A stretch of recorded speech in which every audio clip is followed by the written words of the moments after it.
பழைய மனுஷன் நீக்கப்பட்டு நாம் மறுரூபமாக்கப்பட்டிருக்கோம். இப்போ எந்த அக்கினியின் வழியாக நம்மால் போக முடியும் என்று ஆண்டவர் சொல்கிறார்.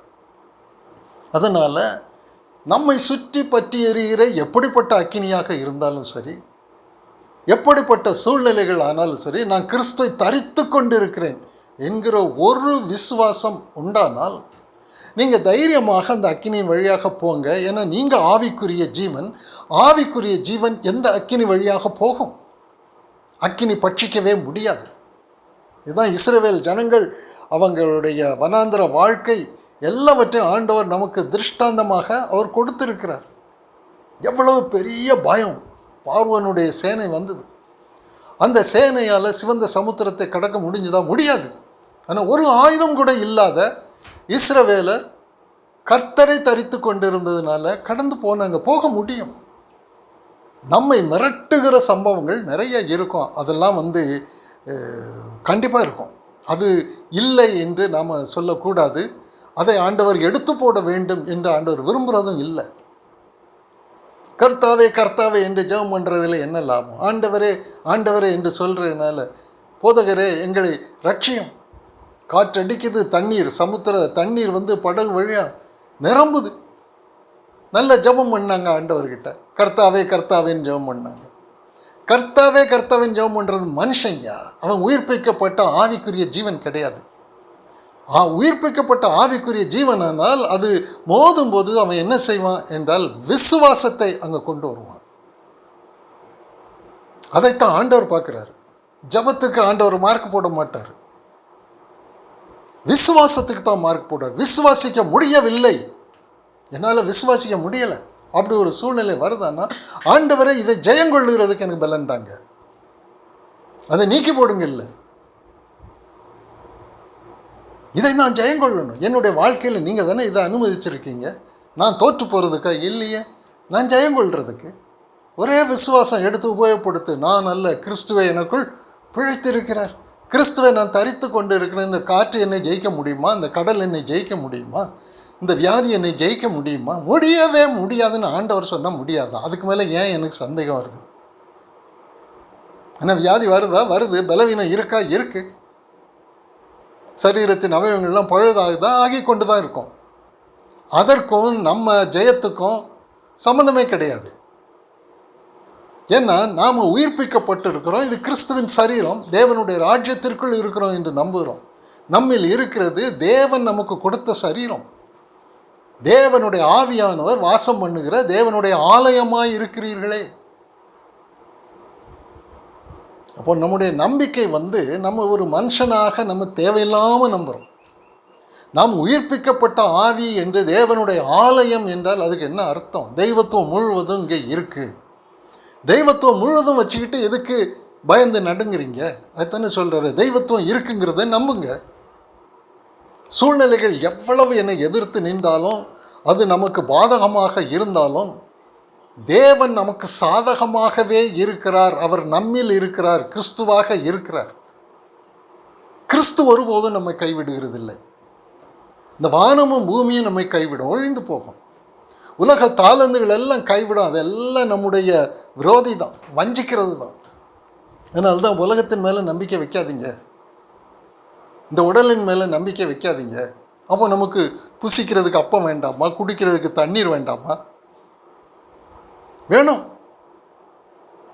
இஸ்ரவேல் ஜனங்களுக்கு ஆண்டவர் எப்படி ஒரு நம்பிக்கையை கொடுத்தாருன்னா, உனக்கு அப்பம் வேணும், உனக்கு தண்ணீர் வேணும், அது நான் வானத்திலிருந்து கொடுப்பேன், கற்பாறையிலிருந்து கொடுப்பேன். அவர்களோடு சென்ற ஞான கண்மலை கிறிஸ்து. இன்று நம்மோடு செல்கிற ஞான கண்மலை எல்லாம் நமக்குள்ளே வாசமாக இருக்கிற ஞான கண்மலை அங்கே இருந்து தருவார். அவர் தருவார். அவர் பிடுங்கி தான் கொடுப்பார். யார் விசுவாசிக்கிறானோ அவனுக்கு பிடுங்கி கொடுப்பார். வானமே உனக்கு அப்பம் எதுக்கு கீழே போடு, கற்பாறையே உனக்கு தண்ணி எதற்கு வெளியே கொடு. கற்பாறையிலேருந்து பிடுங்கி கொடுக்குறாரு, வானத்திலேருந்து பிடுங்கி கொடுக்குறாரு, எல்லாம் கொடுப்பார், எல்லாம் கிடைக்கும். ஆண்டவர் இப்படி விசுவாசத்தில் உலக தாளந்துகளின் மேலே நம்பிக்கை வைக்காமல், உலகத்தில் நமக்கு என்ன வேண்டுமோ அவைகளெல்லாம் கிறிஸ்துவுக்குள் ஆமன் என்றும் ஆமேன் என்றும் இருக்குது. இந்த கிறிஸ்துவை நான் தரித்து கொள்ளும் பொழுது நான் சஞ்சலப்பட வேண்டிய அவசியமே இல்லை. இன்றைக்கி உலகத்தில் எல்லாருமே, கிறிஸ்துவை நம்புகிறவங்க எல்லாருமே வாழ்க்கையில் சஞ்சலம் வரும்படியான சம்பவங்களை தேவன் அனுமதிக்கிறார். இங்கே தான் இடரல் அடைவாங்க. யார் இடரல் அடைவாங்க? புறம்பே எனக்கு இருக்குது அதனால் நான் சந்தோஷமாக இருக்கிறேன், புறம்பே எனக்கு இல்லை அதனால் நான் துக்கமாக இருக்கிறேன். கோலியாத்துக்கு எவ்வளோ வல்லமை இருந்து தோற்று போனான். ஆமானுக்கு எவ்வளோ வல்லமை இருந்து தோற்று போனான். அதனால் இது பலத்தினாலும் அல்ல, பராக்கிரமத்தினாலும் அல்ல, ஓடுகிறவனாலும் அல்ல, இச்சிக்கிறவனாலும் அல்ல. இது யார்? கிறிஸ்துவை தரித்து கொண்டு இருக்கிறேன் என்று விசுவாசிக்கிறவன் ஓடுகிற ஓட்டம். பவுல் அப்போஸ்தலன் அதான் சொல்கிறேன், ஆசையாய் தொடர்கிறேன். ஆசை அப்படின்னா நமக்கு இந்த உலகத்தில் ஆசையாக வாழ்வோமா? இவ்வளோ உபத்திரவங்கள் இருக்குது, இவ்வளோ பாடுகள் இருக்குது, இவ்வளோ போராட்டங்கள் இருக்குது, ஆசையாக ஓடுறோமா? ஆசையாக வாழ்கிறோமா? இந்த மார்க்கத்தில் ஆண்டவர் அனுமதிக்கிற இந்த சூழ்நிலைகளின் மத்தியில் ஆசையாக ஓடுறோமா? அப்போ நம்ம பிரச்சனை இருக்குது. அவர் ஆசையாக ஓடுறாருன்னா அவர் ஒரு புதையலை பார்த்துட்டார். இது வெளியில் ஒரு பெரிய உபத்திரவமாக இருக்குது, அதற்குள்ளே ஒரு புதையல் இருக்குது, அந்த புதையலை நான் எடுக்காமல் விட மாட்டேன். அவர்கள் எல்லாரையும் காட்டிலும் நான் அதிகமாய் பிரயாசப்பட்டேன். என்ன பிரயாசம் அது? வாழ்க்கையில் அப்படிப்பட்ட எல்லாம் பாதகமாக இருந்தது. மனுஷன் பாதகமாக இருந்தால், சூழ்நிலைகள் பாதகமாக இருந்து, சரீரம் கூட அவருக்கு பாதகமாக தான் இருந்தது. ஒரு முள் எனக்கு கொடுக்கப்பட்டு இருக்கிறதுங்கிறார். அதனால் எல்லாம் பாதகமாக இருந்தால் கூட எனக்குள்ளே கிறிஸ்து இருக்கிறார், நான் இல்லை, அது எனக்கு சாதகமாக இருக்குது. இந்த கிறிஸ்துவை கொண்டு நான் ஒரு சேனைக்குள் பாவேன், ஒரு மதிலை தாண்டுவேன், இந்த அக்கினியின் ஊடாக போவேன். ஆவிக்குரிய ஜீவன்களுக்கு அக்கினி என்ன, தண்ணீர் என்ன, சமுத்திரம் என்ன, வியாதி என்ன, தரித்திரம் என்ன, போராட்டம் என்ன, நிர்வாணம் என்ன, நாசமோசம் என்ன, பஞ்சம் என்ன, பட்டயம் என்ன, ஒன்றும் கிடையாது. அவைகள் ஒன்றும் நம்மை தடுக்க முடியாது என்று சொல்கிறார். இவைகளின் வழியாக நாம் கடந்து போகிறோம். நீங்கள் அநேக உபத்திரவங்களின் வழியாக தேவனுடைய ராஜ்யத்திற்குள் பிரவேசிக்க வேண்டும் என்றால் இவ்வளோ உபத்திரவத்தை ஆண்டவர் வச்சிருக்கிறாருன்னு சொல்லக்கூடாது. என்ன வந்தாலும் நான் அதன் வழியாக நான் போவேன். ஏனென்றால் அது மனுஷனை நிறுத்தும், என்னை நிறுத்த முடியாது. நான் மனுஷன் கிடையாது. மனுஷனுடைய எல்கையை நாம் கடந்து போகிறோம். அதான் நம்ம புதியதும் ஜீவனுமாகிய மார்க்கம் என்று எபிரேயர் புஸ்தகம் 10வது அதிகாரம் 19வது வசனத்தில் இருந்து நம்ம பார்க்கிறோம். எபிரேயர் 10:19. ஆகையால் சகோதரரே, நாம் பரிசுத்த ஸ்தலத்தில்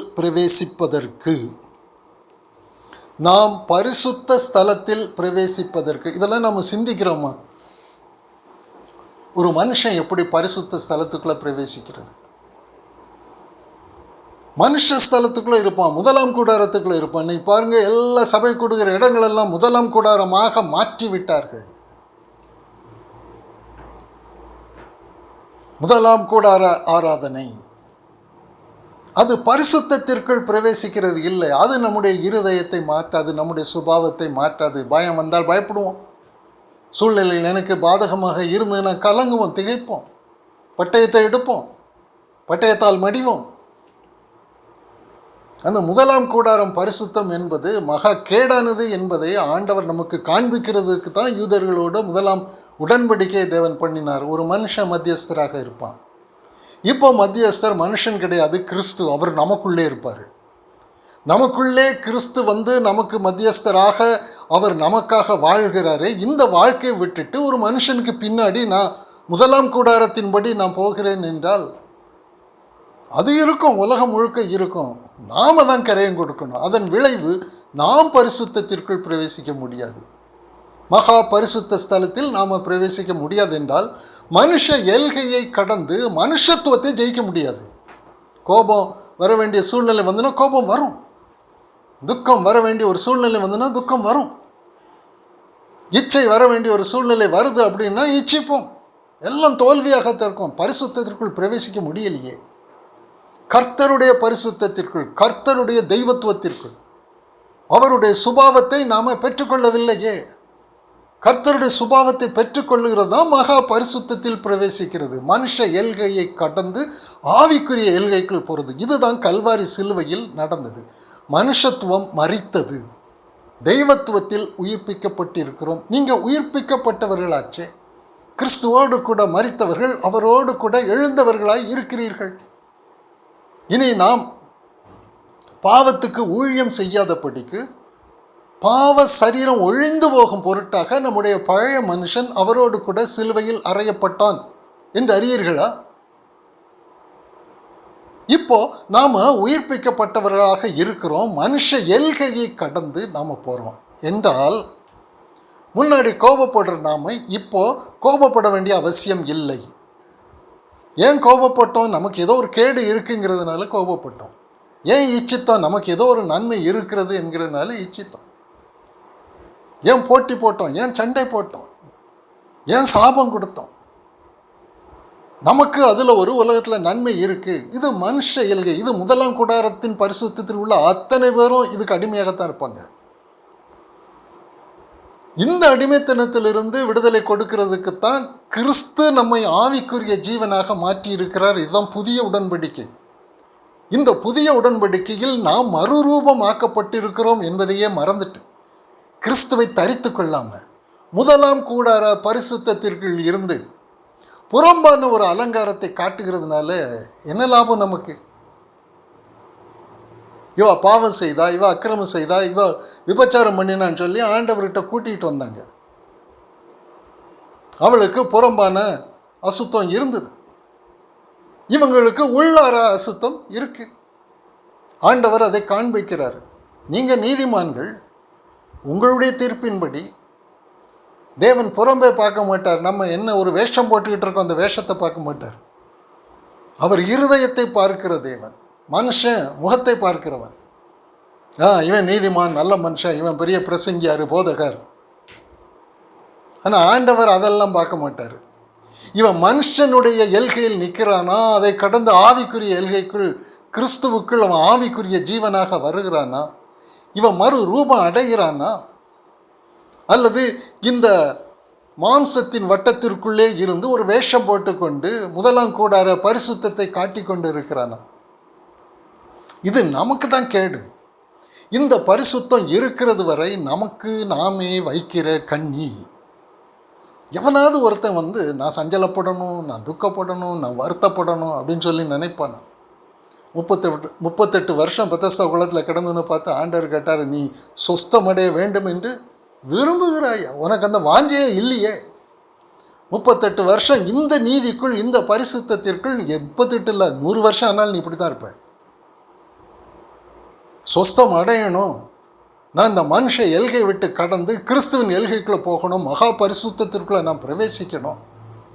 இது அவ்வளோ நமக்கு கேடு. நம்ம மனுஷனாக வாழ்ந்தால் நமக்கு அது நாமே நமக்கு ஒரு தற்கொலை பண்ணுகிறதை போல தான். பாதாளம் உறுதி, கேரண்டி. பாதாளத்தெல்லாம் ஜெயிக்கவே முடியாது, பாதாளத்தின் வாசல்களை ஜெயிக்கவே முடியாது. நீங்கள் நம்முடைய ஒவ்வொரு நாளும் நம்ம உபத்திரவமாக பார்க்குறதெல்லாம் பாதாளத்தின் வாசல்கள் தான், மரணத்தின் வாசல்கள் தான். அத்தனையும் வரும். முதலாம் கூடார பரிசுத்தவான்கள் யாரும் இந்த பாதாளத்தின் வாசல்களை ஜெயிக்கவே முடியாது. தோற்று போகிறது உறுதி. ஒன்று இச்சையில் விழுவாங்க, அல்லது பயத்தில் விழுவாங்க, அல்லது நொந்துக்கிட்டு தான் இருப்பாங்க. சூழ்நிலைகள் நல்லா இருக்கும்போது அப்படியே ஒய்யாரமாக பேசிக்கொண்டு இருப்பாங்க. ஆனால் சூழ்நிலைகள் மாறும் பொழுது ஒன்றெல்லாம் போயிடுவாங்க. உலக தாழ்ந்துகள் இருக்கும், எல்லாம் இருக்கும். அதோடு கூட பயமும் இருக்கும், அனித்தியமும் இருக்கும், மரணமும் இருக்கும், அழிவும் இருக்கும். இங்கே ஆண்டவர் நமக்கு வரும்போது இயேசு கிறிஸ்து உனக்கு என்ன பண்ணி இருக்கிறார்? உன் பௌதிக சரீரத்தையே சிலுவையில் அறைந்து அடக்கம் பண்ணி உன்னை அவரோடு கூட ஆவிக்குரிய சரீரமாக உருவாக்கி உன்னதத்தில் அவரோடு கூட கொண்டு வச்சிருக்கிறார். இன்னும் ஏன் இந்த மனுஷனாக உன்னை பார்க்குற? இந்த மனுஷ வட்டத்திற்குள் ஏன் நிற்கிற? ஏன் இந்த முதலாம் கூடாரத்தின் பரிசுத்தத்திற்குள் நிற்கிற? எபிரேயரில் 9 அதிகாரத்தில் 8, 9, 10, 11 வசனத்தில் பார்க்கும்போது அதெல்லாம் சீர்திருத்தல் உண்டாகும் காலம் வரைக்கும் தான் குறிக்கப்பட்டது. கிறிஸ்து நமக்குள் வராமல், கிறிஸ்துவை நான் தரித்து கொள்ளாமல் நான் எப்படி பரிசுத்தத்திற்குள் போக முடியும்? தான் இங்கே ஆண்டவர் சொல்கிறார். இங்கே நமக்கு ஒரு மார்க்கத்தை கிறிஸ்து உண்டு பண்ணியிருக்கிறார். அப்படின்னா பௌதிக மனுஷனை நீக்கி அதற்கு பதிலாக தன்னுடைய சரீரத்தையும் ஆவியையும் நமக்கு கொடுத்து தேவனுடைய ராஜ்யத்துக்குள்ளே கூட்டிகிட்டு போயிருக்கிறார். அவருடைய மாம்சத்தின் மூலமாக மாம்சமாகிய திரை கிழிக்கப்பட்டது. அப்பொழுது அவரோடு கூட நம்முடைய மாம்சமாகிய திரையும் கிழிக்கப்பட்டது. நம்முடைய மனுஷ எல்கையும் முடிஞ்சது. மனுஷ எல்கைக்கு மறித்து தேவனுடைய எல்கை, ஆவிக்குரிய எல்கைக்கு கிறிஸ்துவின் எல்கைக்குள் பிரவேசித்து விட்டோம், கிறிஸ்துவின் மரணம் உயிர்த்தெழுதல் மூலமாக. இதுதான் புதிதும் ஜீவனும் ஆகிய மார்க்கம். இனி மனுஷனை மாதிரி நாம் நொந்துக்கிட்டு இருக்க வேண்டிய அவசியம் இல்லை. நமக்கு ஒரு தைரியத்தை ஆண்டவர் கொடுத்திருக்கிறாருன்னு சொல்கிறார். ஆகையால் சகோதரரே, நாம் பரிசுத்த ஸ்தலத்தில் பிரவேசிப்பதற்கு இயேசுவானவர் தமது மாம்சமாகிய திரையின் வழியாய் புதிதும் ஜீவனுமான மார்க்கத்தை நமக்கு உண்டு பண்ணின படியால். வேறு வழியே கிடையாதுங்க. பாவத்தை ஜெயிக்கிறதற்கோ, உலகத்தை ஜெயிக்கிறதற்கோ, பிசாசை ஜெயிக்கிறதற்கோ, நம்முடைய உபத்திரவங்களை ஜெயிக்கிறதற்கோ, புலம்பலை ஆனந்த கழிப்பாக மாற்றுகிறதற்கோ, துக்கத்தை சந்தோஷமாக மாற்றுகிறதற்கோ, இளைப்பாறுவதற்கோ வேறு வழியே கிடையாது. இந்த புதிதும் ஜீவனுமாகிய மார்க்கம் என்றால் மனுஷ எல்கையை கடந்து போகிறோம். எல்லாரும் மனுஷ எல்கைக்குள் பரிசுத்தமாக வாழ்கிறது தான் முதலாம் உடன்படிக்கை, நியாயப்பிரமாண நீதி. அதில் நம்முடைய இருதயம் மனுஷ இருதயமாகவே இருக்கும், நம்முடைய சுபாவம் மனுஷ சுபாவமாகவே இருக்கும். அதற்கு மேலே நமக்கு ஒன்றும் கிடையாது.